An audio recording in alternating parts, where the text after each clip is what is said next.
মুই আজকে দেখামু বিয়ে বাড়ির স্বাদে কীভাবে চিকেন রোস্ট বানায়। চিকেনের বানানোর ফাইনে মুই এনে 4 পিস চিকেন নিছি, হেডের নুন দিয়ে ভালো করে মাহাইয়া রাখি দেবো 10 থেকে 15 মিনিট লেগিয়া। হেই পরে রোস্টের মশলা নিমু, হেইডের একটু পানির দিয়ে গুলাই রাখমু, হের মধ্যে দিমু টক দই রোস্টের মশলা একসাথে মিশামু, মিশাইয়া এইবার 10 থেকে 15 মিনিট লেগে এটাও রাখি দেবো।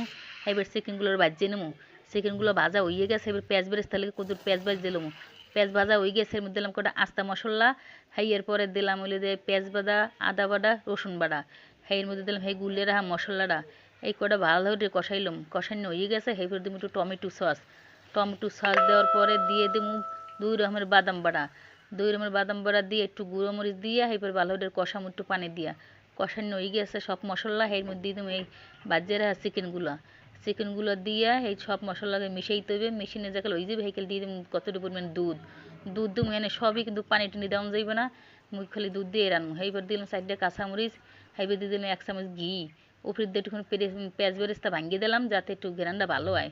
এইবার দিয়ে রেডি মোর চিকেন রোস্ট। কে কীভাবে বানান মোর একটু কমেন্ট করে জানেন কীরকম হয়েছে।